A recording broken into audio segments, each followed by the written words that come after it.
Trump says Iran's navy is gone, its air force is gone, its leaders are gone. Iran promises to bury US forces under fire and rubble, and Trump admits something remarkable. Toppling the regime from within is a very big hurdle, and it might not be happening. We are 2 weeks into a war, and nobody is winning the war they promised.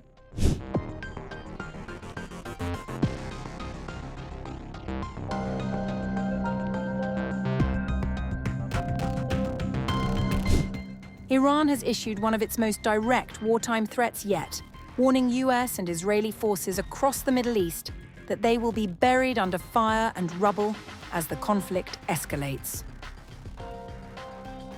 According to Tasnim news agency, a spokesperson for Iran's Khatam al-Anbiya central headquarters, the command center coordinating Iranian military operations, said the country had launched the 43rd wave of Operation Promise of the Truth 4. The spokesperson said the strikes targeted Israeli and US positions across the region, including the United States Fifth Fleet and multiple American bases. The Iranian military said it used a range of missile systems, including Khorramshahr ballistic missile with 2-ton warheads, Qadr missile equipped with cluster munitions, Emad missile, Khaybar Shikan missile, as well as armed drones. The spokesperson claimed the attacks struck Israeli targets in northern areas, including Kiryat Shmona, Hadera, and Haifa. The attacks destroyed the targets of the Zionist regime in the northern occupied territories, Kiryat Shmona, Hadera, Haifa, as well as the U.S. Fifth Fleet and other bases of the U.S. terrorist army. Wherever you are in the region, especially in your residential areas, industrial zones, and underground shelters, you will be buried under fire and rubble. Meanwhile, US President Donald Trump has delivered a series of forceful remarks on the ongoing conflict with Iran, claiming major military gains while acknowledging the difficulty of internal regime change inside the country. Speaking to Fox News Radio on March 13th, Trump said it would be extremely difficult for ordinary Iranians to overthrow the government without weapons. I really think that's a big hurdle to climb for people who don't have weapons. I think it's a very big hurdle. It'll happen, but maybe not immediately. In a separate series of posts on Truth Social early March 13th, Trump claimed US operations were severely degrading Iran's military capabilities. We are totally destroying the terrorist regime of Iran, militarily, economically, and otherwise, yet, if you read the failing New York Times, you would incorrectly think that we are not winning.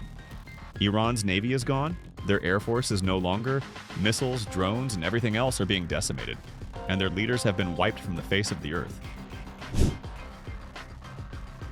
In the same post, the president also hinted at further developments, writing, "We have unparalleled firepower, unlimited ammunition, and plenty of time. Watch what happens to these deranged scumbags today. They've been killing innocent people all over the world for 47 years, and now I, as the 47th President of the United States of America, am killing them. What a great honor it is to do so." Trump said the military campaign was aimed at preventing Iran from obtaining nuclear weapons, describing the country as an evil empire that he would not allow to threaten the Middle East or the wider world. The comments come nearly 2 weeks after the United States, alongside its close ally Israel, launched a military campaign against Iran on February 28th. The operation has sparked political debate in the United States and coincided with rising gasoline prices during the conflict. Trump's comments echoed Israeli Prime Minister Benjamin Netanyahu's sentiments, who a day earlier said that he was not certain that the Iranian people would bring down the Islamic Republic once Israel and the US create the conditions for them to do so. "We will create optimal conditions to do this, including airstrikes as we did yesterday, as we are doing these days, to try to give the Iranian people the space needed to take to the streets. We are delivering crushing blows to the Revolutionary Guards and the Basij, their street forces, their checkpoints, and more is yet to come. But I do not deny it. I cannot say for certain that the Iranian people will bring down the regime. You can lead someone to water. You cannot make him drink. At the Pentagon, US Defense Secretary Pete Hegseth said Iran's leadership structure has been severely damaged. Iran's leadership is in no better shape. Desperate and hiding, they've gone underground, cowering. That's what rats do. We know the new so-called not-so-supreme leader is wounded and likely disfigured. He put out a statement yesterday, a weak one, actually, but there was no voice and there was no video. It was a written statement. He called for unity. Apparently killing tens of thousands of protesters is his kind of unity. Iran has plenty of cameras and plenty of voice recorders. Why a written statement? I think you know why. His father, dead. He's scared, he's injured, he's on the run, and he lacks legitimacy. It's a mess for them. Who's in charge? Iran may not even know. As the war intensifies, both sides are escalating rhetoric and military operations, raising fears of a broader regional conflict across the Middle East.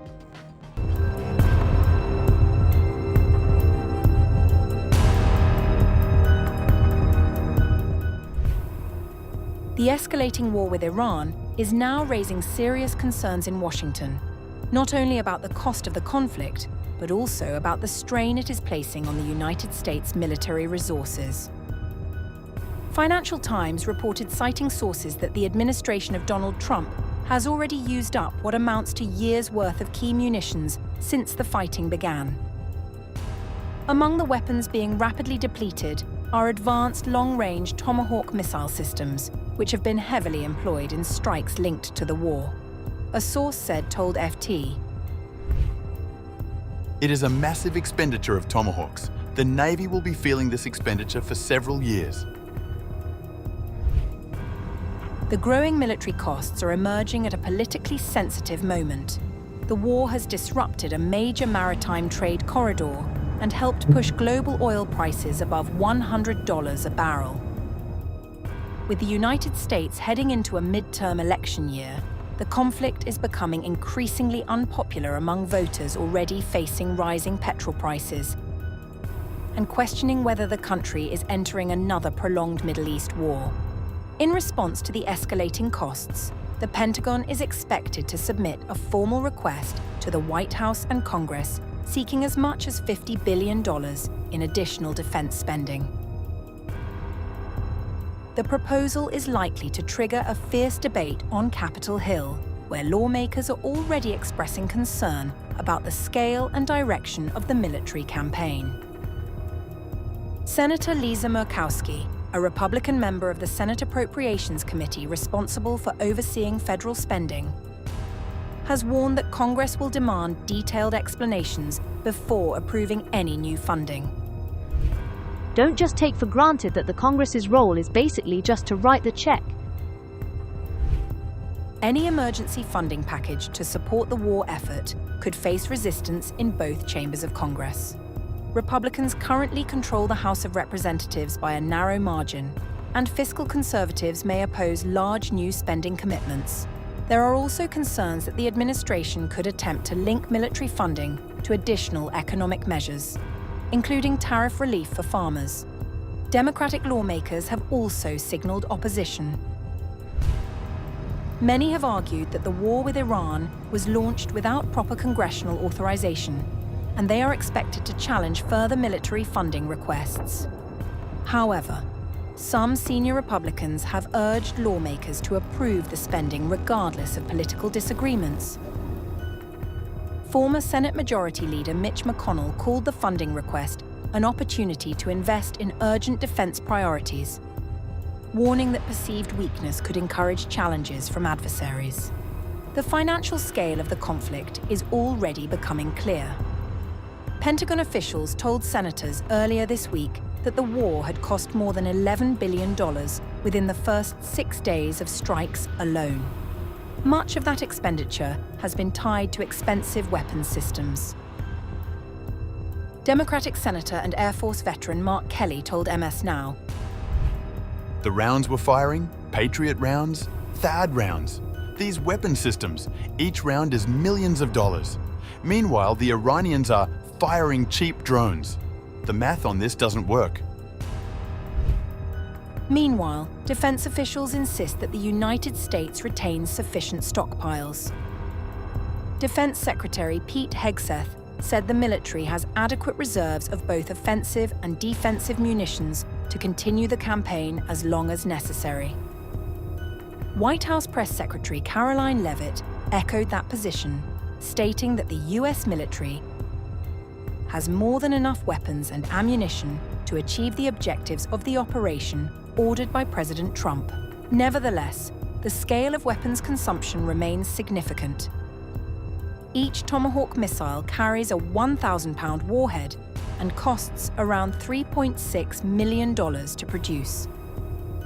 Over the past 5 years, the United States has purchased only a few hundred of the missiles, meaning replenishing those used in the current conflict could take years. The Center for Strategic and International Studies estimates that as many as 168 Tomahawk missiles were fired within the first 100 hours of the war alone.